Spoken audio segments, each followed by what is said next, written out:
Einen wunderschönen guten Abend, meine Damen und Herren, liebe Zuschauer, herzlich willkommen zur neuen Folge Forum Recht. Heute haben wir ein spannendes Thema, Arzt- und Umsatzsteuer. Das war lange überhaupt kein Thema, aber das hat sich grundlegend geändert. Deswegen sprechen wir heute über der Arzt als Unternehmer, Umsatzsteuer in der Arztpraxis, Gefahrenpotenzial erkennen und vermeiden. Vielen Dank, Frau Kurz, dass Sie hier sind. Guten Abend, Herr Steck. Wir gucken uns mal im Einspieler an, worum es geht. Ärztliche Leistungen sind von der Umsatzsteuer grundsätzlich befreit. Das Problem ist, nicht jede Leistung eines Arztes zählt auch als ärztliche Leistung. So können auch Arztpraxen unter Umständen umsatzsteuerpflichtig werden. Aber wann genau wird der Arzt zum Unternehmer? Wann fällt er unter die Umsatzsteuerpflicht? Und wann fällt er unter die Kleinunternehmerregelung und muss deswegen keine Umsatzsteuer zahlen? Ein weites und kompliziertes Feld. Frau Kurz, sind Ärzte und Ärztinnen grundsätzlich umsatzsteuerpflichtig? Grundsätzlich ja. Das wird jetzt einige Ärztinnen und Ärzte überraschen, aber grundsätzlich sieht das Gesetz dieses so vor. Es ist nach dem Gesetz so, dass die Ärzte nicht berufsbezogen von der Umsatzsteuer befreit sind, sondern dass die ärztlichen Leistungen, die erbracht werden, gegebenenfalls von der Umsatzsteuer befreit sind. Da herrscht ein großer Irrtum in der Ärzteschaft leider immer noch vor.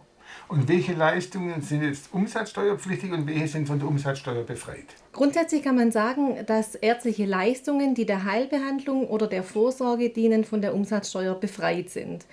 Im Einzelfall ist dies stets zu prüfen daran, ob mit der ärztlichen Leistung ein therapeutischer Zweck oder eine medizinische Leistung, Heilbehandlung vollbracht wird und erreicht werden soll oder nicht. Es ist stets leider, wie es manchmal im Jura leider ist, eine Frage des Einzelfalls. Kann man sagen, mit ein paar konkreten Beispielen könnte man es besser verdeutlichen? Ja, zum Beispiel hat der Bundesfinanzhof entschieden, dass bei Ohranlegeoperationen, was ja häufig gemacht wird, diese grundsätzlich umsatzsteuerpflichtig sind. Es sei denn, man kann zum Beispiel durch ein psychologisches Gutachten den therapeutischen Zweck dieser Operation nachweisen, dann wäre diese ärztliche Leistung wieder Umsatzsteuer befreit. Oder auch ein aktuelles Urteil eines Finanzgerichtes, die sogenannte Raucherentwöhnung. Wenn die durch Ärzte oder Heilpraktiker begleitet wird oder vollbracht wird, kommt es immer darauf an, das Rauchen als solches stellt noch keine Krankheit dar. Das Bedürfnis nach Nikotin ist keine Erkrankung.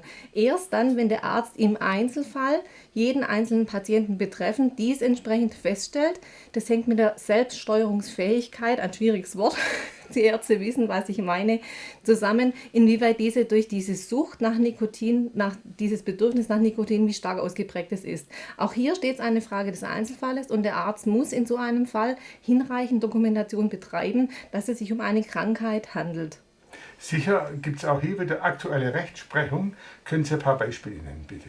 Ja, weitere Rechtsprechung zum Beispiel, ein Anästhesist überlässt OP-Räume an Belegärzte, die entsprechend Operationen durchführen. Er macht zum Beispiel selber auch die Anästhesie, aber die Überlassung von diesen OP-Räumen ist eine umsatzsteuerpflichtige Leistung.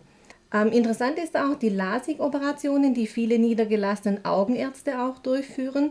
Da hat jetzt auch ein Finanzgericht schönerweise entschieden, dass diese Operationen von der Umsatzsteuer grundsätzlich befreit sind, da Fehlsichtigkeit eine Krankheit darstellen würde und die Fehlsichtigkeit wird dadurch die LASIK-Operation entsprechend dann beseitigt oder zumindest deutlich verbessert. Im Bereich der ästhetischen Operationen ist allerdings zu sagen, dass hier in aller Regel kein therapeutischer Zweck verfolgt wird, diese also umsatzsteuerpflichtig sind. Dazu zählen dann auch wiederum die Anästhesieleistungen, die von einem Anästhesisten bei solchen Operationen erbracht werden. Im Zusammenhang mit der Umsatzsteuerpflicht wird auch immer wieder von der sogenannten Kleinunternehmerregelung gesprochen. Wie sieht diese aus und gilt die auch für Ärzte? Ja, die Kleinunternehmerregelung ist ein sogenannter Exit in der Umsatzsteuer, umgangssprachlich gesprochen.